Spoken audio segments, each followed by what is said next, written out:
Israel पर लग रहे मानवाधिकारों के उल्लंघन के आरोपों को देखते हुए संयुक्त राष्ट्र संघ ने उसे ब्लैक लिस्टेड करने का फैसला लिया है। यूएन के इस ऐलान से इजराइल में खलबली मच गई है। इजरायली प्रधानमंत्री बेंजामिन नेतन्याहू का कहना है कि इजरायली फोर्स पूरी दुनिया में सबसे ज्यादा इंसानियत रखने वाली सेना है। यूएन का कोई भी फैसला इस हकीकत को बदल नहीं सकता है। इजराइल हमास जंग में 15,500 से ज्यादा बच्चों की जान जा चुकी है। यूनाइटेड नेशंस ने कहा है कि इन हत्याओं पर पूरी दुनिया शर्मसार है और इसीलिए इजराइल को लिस्ट ऑफ शेम में डाला जा रहा है।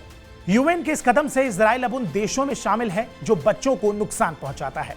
टाइम्स ऑफ इजराइल की रिपोर्ट के मुताबिक संयुक्त राष्ट्र ने इजराइल के अलावा हमास और फिलिस्तीन जिहाद को भी लिस्ट ऑफ शेम में शामिल किया है। ये पहली बार है जब इजराइल और हमास को इस लिस्ट में जोड़ा गया है। UN secretary general Antonio Guterres के कार्यालय ने शर्मनाक देशों और संस्थाओं की वार्षिक रिपोर्ट फाइनल की। इसके बाद इजराइल के राजदूत गिलाद एर्दगन को इसकी जानकारी दी गई। यूएन की रिपोर्ट पर प्रतिक्रिया देते हुए इजरायली प्रधानमंत्री बेंजामिन नेतन्याहू का कहना है कि यूएन ने हमास के बेतुके दावों के आधार पर इस लिस्ट में हमारा नाम जोड़ दिया। ऐसा करके सेक्रेटरी जनरल एंटोनियो गुतरेस ने खुद को इतिहास में ब्लैकलिस्ट करवा लिया।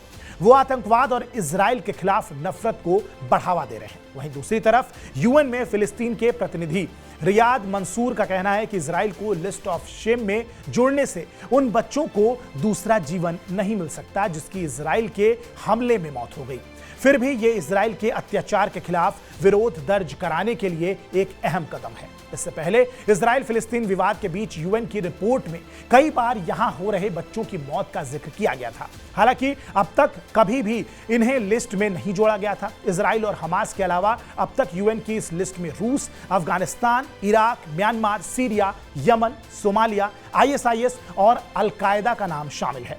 पिछले साल यूक्रेन में जंग के चलते बच्चों पर हुए अत्याचार को देखते हुए रूस को भी इस सूची में जोड़ा गया था।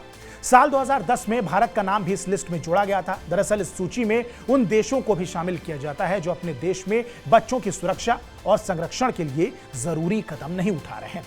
तब भारत के अलावा पाकिस्तान और फिलीपींस जैसे देशों को भी इस लिस्ट में जोड़ा गया था। हालांकि पिछले साल एंटोनियो गुतरेस ने इस लिस्ट से भारत का नाम यह कहते हुए हटा दिया कि भारत सरकार बच्चों की बेहतरी के लिए अच्छा काम कर रही है।